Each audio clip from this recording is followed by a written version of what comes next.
Después de mucho ir y venir en este podcast, nos detenemos en el fantástico país de España, cuna de autores sensacionales y de una cultura increíble.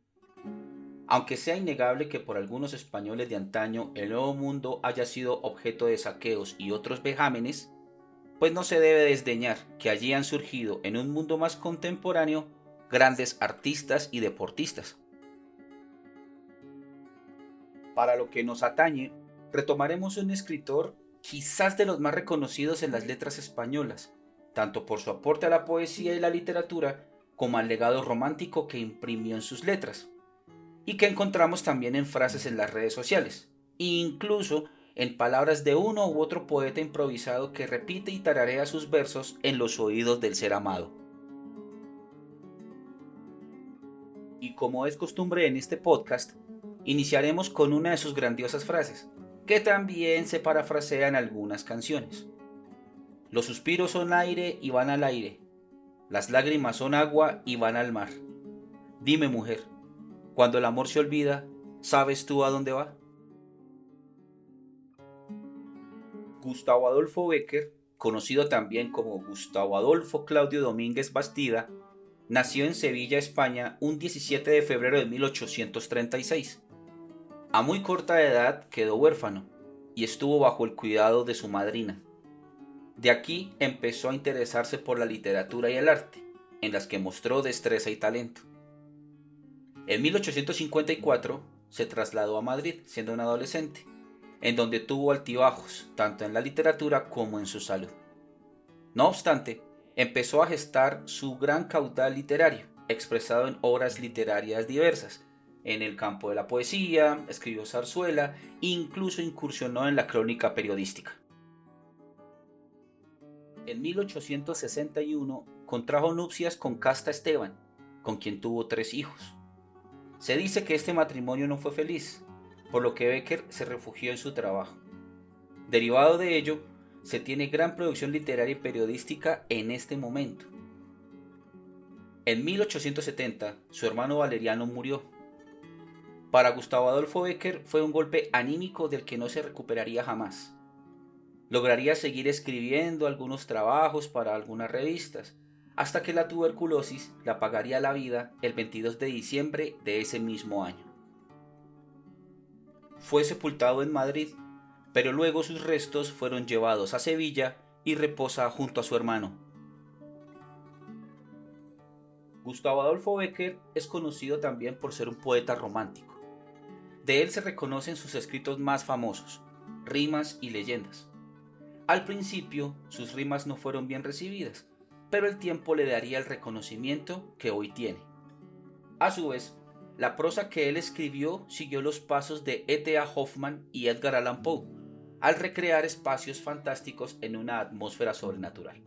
También se muestra en ella el misterio sobre un marco real que se desajusta y se desmorona.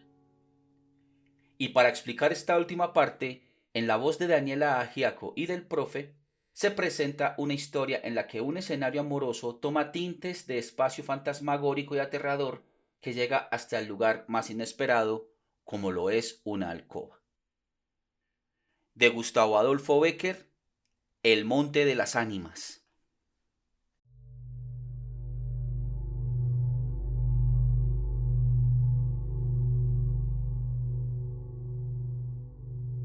La noche de difuntos me despertó a no sé qué hora el doble de las campanas. Su tañido monótono y eterno me trajo a las mientes esta tradición que oí hace poco en Soria. Intenté dormir de nuevo. Imposible.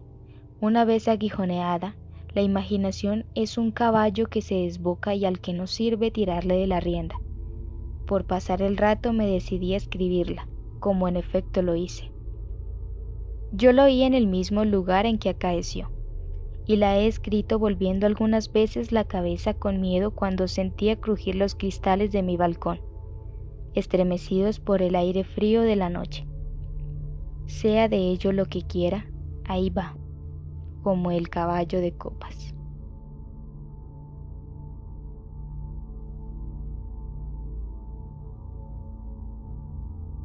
Atad los perros, haced la señal con las trompas para que se reúnan los cazadores, y demos la vuelta a la ciudad.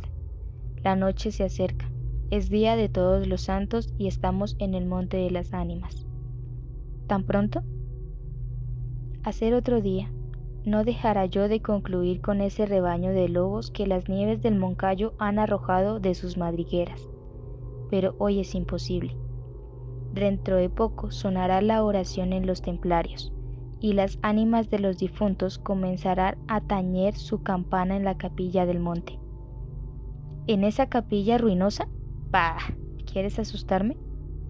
No, hermosa prima. Tú ignoras cuanto sucede en ese país, porque aún no hace un año que has venido a él desde muy lejos. Refrena tu yegua, yo también pondré la mía al paso, y mientras dure el camino, te contaré esa historia. Los pajes se reunieron en alegres y bulliciosos grupos.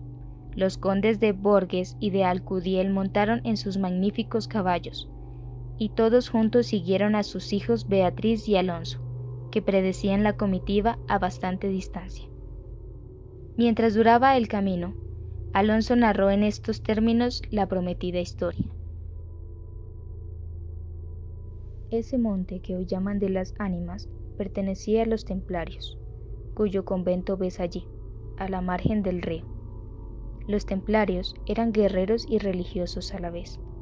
Conquistada Soria a los árabes, el rey los hizo venir de lejanas tierras para defender la ciudad por la parte del puente, haciendo en ello notable agravio a sus nobles de Castilla, que así hubieran solo sabido defenderla como solos la conquistaron. Entre los caballeros de la nueva y poderosa orden y los hidalgos de la ciudad fermentó por algunos años, y estalló al fin un odio profundo. Los primeros tenían acotado ese monte, donde reservaban casa abundante para satisfacer sus necesidades y contribuir a sus placeres. Los segundos determinaron organizar una gran batida en el coto, a pesar de las severas prohibiciones de los clérigos con espuelas, como llamaban a sus enemigos. Cundió la voz del reto, y nada fue parte a detener a los unos en su manía de cazar y a los otros en su empeño por estorbarlo. La proyectada expedición se llevó a cabo. No se acordaron de las fieras, antes la tendrían presente tantas madres como arrastraron sendos lutos por sus hijos. Aquello no fue una cacería, fue una batalla espantosa. El monte quedó sembrado de cadáveres. Los lobos a quienes se quiso exterminar tuvieron un sangriento festín. Por último, intervino la autoridad del rey. El monte, maldita ocasión de tantas desgracias, se declaró abandonado, y la capilla de los religiosos, situada en el mismo monte y en cuyo atrio se enterraron juntos amigos y enemigos, comenzó a arruinarse.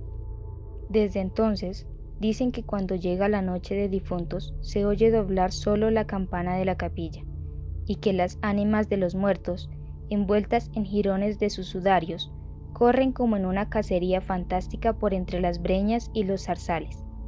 Los ciervos braman espantados, los lobos aúllan, las culebras dan horrorosos silbidos, y al otro día se han visto impresas en la nieve las huellas de los descarnados pies de los esqueletos. Por eso en Soria le llamamos el monte de las ánimas, y por eso he querido salir de él antes que cierre la noche. La relación de Alonso concluyó justamente cuando los dos jóvenes llegaban al extremo del puente que da paso a la ciudad por aquel lado. Allí esperaron al resto de la comitiva, la cual, después de incorporarse los dos jinetes, se perdió por entre las estrechas y oscuras calles de Soria. Los servidores acababan de levantar los manteles. La alta chimenea gótica del palacio de los condes de Alcudiel despedía un vivo resplandor iluminando algunos grupos de damas y caballeros que alrededor de la lumbre conversaban familiarmente, y el viento azotaba los emplomados vidrios de las ojivas del salón. Solas dos personas parecían ajenas a la conversación general, Beatriz y Alonso. Beatriz seguía con los ojos absorta en un vago pensamiento, los caprichos de la llama. Alonso miraba el reflejo de la hoguera chispear en las azules pupilas de Beatriz.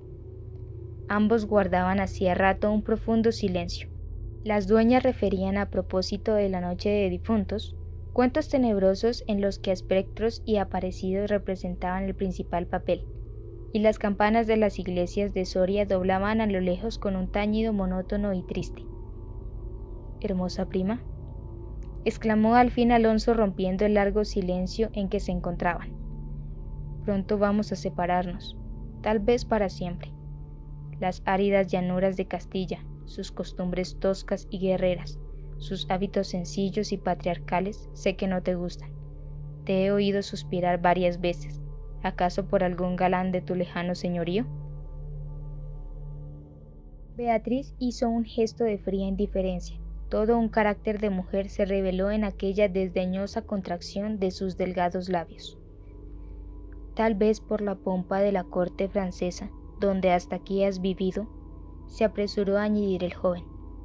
«De un modo o de otro, presiento que no tardaré en perderte. Al separarnos, quisiera que llevases una memoria mía. ¿Te acuerdas cuando fuimos al templo a dar gracias a Dios por haberte devuelto la salud que viniste a buscar a esta tierra? El joyal que sujetaba la pluma de mi gorra cautivó tu atención. Qué hermoso estaría sujetando un velo sobre tu oscura cabellera. Ya he aprendido de él una desposada. Mi padre se lo regaló a la que me dio el ser, y ella lo llevó al altar. ¿Lo quieres?». «No sé en el tuyo», contestó la hermosa, «pero en mi país una prenda recibida compromete una voluntad.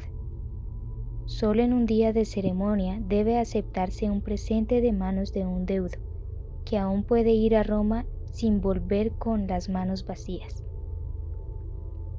El acento helado con que Beatriz pronunció estas palabras turbó un momento al joven, que después de serenarse, dijo con tristeza: «Lo sé, prima. Pero hoy se celebran todos los santos, y el tuyo ante todos. Hoy es un día de ceremonias y presentes. ¿Quieres aceptar el mío?». Beatriz se mordió ligeramente los labios y extendió la mano para tomar la joya, sin añadir una palabra. Los dos jóvenes volvieron a quedarse en silencio, y volvióse a oír la cascada voz de las viejas que hablaban de brujas y de trasgos, y el zumbido del aire que hacía crujir los vidrios de las ojivas, y el triste monótono doblar de las campanas. Al cabo de algunos minutos, el interrumpido diálogo tornó a anudarse de este modo: «Y antes de que concluya el día de todos los santos, en que así como el tuyo se celebra el mío, y puedes, sin atar tu voluntad, dejarme un recuerdo, ¿no lo harás?», dijo él clavando una mirada en la de su prima, que brilló como un relámpago, iluminada por un pensamiento diabólico. «¿Por qué no?», exclamó ésta llevándose la mano al hombro derecho como para buscar alguna cosa entre los pliegues de su ancha manga de terciopelo bordado de oro. Después, con una infantil expresión de sentimiento, añadió: «¿Te acuerdas de la banda azul que llevé hoy a la cacería y que no sé por qué emblema de su color me dijiste que era la divisa de tu alma?». «Sí». «Pues se ha perdido y pensaba dártela como un recuerdo». «¿Se ha perdido? ¿Y dónde?», preguntó Alonso, incorporándose de su asiento y con una indescriptible expresión de temor y esperanza. «No sé, ¿en el monte acaso?». «¿En el monte de las ánimas?», murmuró palideciendo y dejándose caer sobre el sitial. «¿En el monte de las ánimas?». Luego prosiguió con voz entrecortada y sorda: «Tú lo sabes, porque lo habrás oído 1000 veces. En la ciudad, en toda Castilla, me llaman el rey de los cazadores. No habiendo aún podido probar mis fuerzas en los combates con mis ascendentes, he llevado a esta diversión, imagen de la guerra, todos los bríos de mi juventud, tanto el ardor hereditario en mi raza. La alfombra que pisan tus pies son despojos de fieras que he muerto por mi mano. Yo conozco sus guaridas y sus costumbres, y he combatido con ellas de día y de noche, a pie y a caballo, solo y en batida, y nadie dirá que me ha visto huir del peligro en ninguna ocasión. Otra noche volaría por esa banda, y volaría gozoso a como una fiesta, y sin embargo, esta noche, ¿a qué ocultártelo? Tengo miedo. ¿Oyes? Las campanas doblan, la oración ha sonado en San Juan del Duero. Las ánimas del monte comenzarán ahora a levantar sus amarillentos cráneos entre las malezas que cubren las fosas. Las ánimas, cuya sola vista puede helar de horror la sangre del más valiente, tornar sus cabellos blancos o arrebatarle en el torbellino de su fantástica carrera como una hoja que arrastra el viento sin que sepa dónde. Mientras el joven hablaba, una sonrisa imperceptible se dibujó en los labios de Beatriz, que cuando hubo concluido exclamó con un tono indiferente y mientras atizaba el fuego del hogar, donde saltaba y crujía la leña, arrojando chispas de mil colores. «Oh, eso de ningún modo. ¡Qué locura! ¿Ir ahora al monte por semejante friolera? ¿Una noche tan oscura, noche de difuntos y cuajado el camino de lobos?» Al decir esta última frase, la recargó de modo tan especial que Alonso no pudo menos de comprender toda su amarga ironía. Movido como por un resorte se puso de pie, se pasó la mano por la frente, como para arrancarse el miedo que estaba en su cabeza y no en su corazón, y con voz firme exclamó, dirigiéndose a la hermosa, que estaba aún inclinada sobre el hogar entreteniéndose en revolver el fuego. «Adiós, Beatriz, adiós, hasta pronto». «Alonso, Alonso», dijo ésta, volviéndose con rapidez, pero cuando quiso o aparentó querer detenerle, el joven había desaparecido. A los pocos minutos se oyó el rumor de un caballo que se alejaba al galope.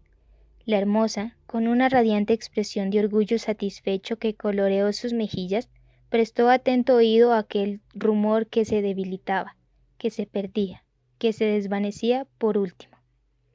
Las viejas, en tanto, continuaban en sus cuentos de ánimas aparecidas.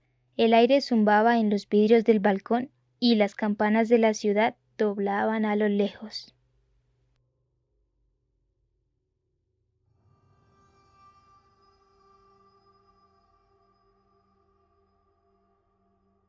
Había pasado 1 hora, 2, 3. La medianoche estaba a punto de sonar, y Beatriz se retiró a su oratorio. Alonso no volvía, cuando en menos de 1 hora pudiera haberlo hecho.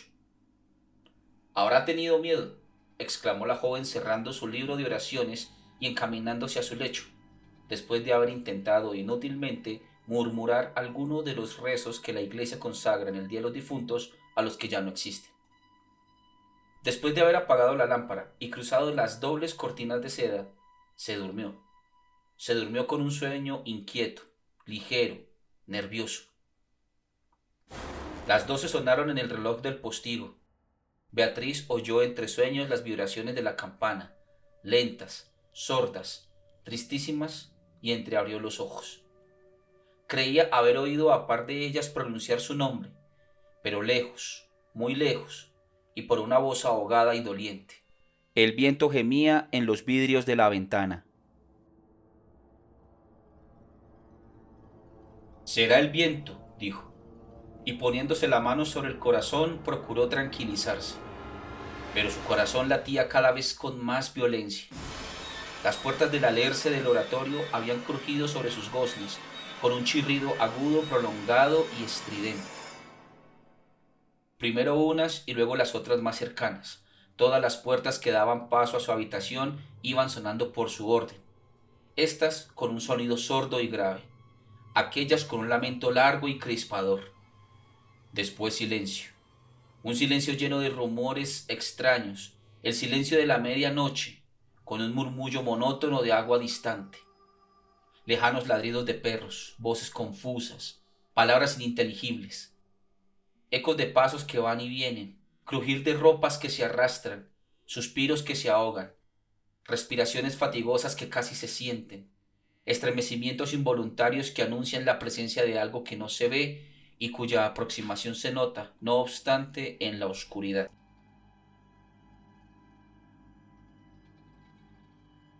Beatriz, inmóvil, temblorosa, adelantó la cabeza fuera de las cortinillas y escuchó un momento. Oía mil ruidos diversos. Se pasaba la mano por la frente. Tornaba a escuchar. Nada. Silencio. Veía, con esa fosforescencia de la pupila en las crisis nerviosas, como bultos que se movían en todas direcciones. Y cuando dilatándolas las fijaba en un punto, nada. Oscuridad. Las sombras impenetrables. ¡Ah! Exclamó, volviendo a recostar su hermosa cabeza sobre la almohada de raso azul del lecho. ¿Soy yo tan miedosa con esas pobres gentes cuyo corazón palpita de terror bajo una armadura al oír una conseja de aparecidos? Y cerrando los ojos intentó dormir, pero en vano había hecho un esfuerzo sobre sí misma. Pronto volvió a incorporarse más pálida, más inquieta, más aterrada. Ya no era una ilusión. Las colgaduras de brocado de la puerta habían rozado al separarse y unas pisadas lentas sonaban sobre la alfombra. El rumor de aquellas pisadas era sordo, casi imperceptible, pero continuado, y a su compás se oía crujir una cosa como madera o hueso. Y se acercaban, y se movió el reclinatorio que estaba a la orilla de su lecho. Beatriz lanzó un grito agudo, y arrebujándose en la ropa que la cubría, escondió la cabeza y contuvo el aliento.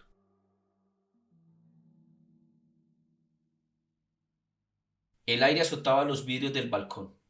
El agua de la fuente lejana caía y caía con un rumor eterno y monótono. Los ladridos de los perros se dilataban en las ráfagas del aire y las campanas de la ciudad de Soria, unas cerca, otras distantes, doblaban tristemente por las ánimas de los difuntos. Así pasó una hora, dos, la noche, un siglo, porque la noche aquella pareció eterna a Beatriz. Al fin despuntó la aurora. Vuelta de su temor, entreabrió los ojos a los primeros rayos de la luz. Después de una noche de insomnio y de terrores, es tan hermosa la luz clara y blanca del día. Separó las cortinas de seda del lecho y ya se disponía a reírse de sus temores pasados, cuando de repente un sudor frío cubrió su cuerpo. Sus ojos se desencajaron y una palidez mortal descoloró sus mejillas. Sobre el reclinatorio había visto sangrienta y desgarrada la banda azul que perdiera en el monte, la banda azul que fue a buscar a Alonso. Cuando sus servidores llegaron despavoridos a noticiarle la muerte del primogénito de Alcudiel, que a la mañana había parecido devorado por los lobos entre las malezas del monte de las ánimas, la encontraron inmóvil, crispada, asida con ambas manos a una de las columnas de ébano del lecho, desencajados los ojos, entreabierta la boca, blancos los labios, rígidos los miembros, muerta, muerta de horror.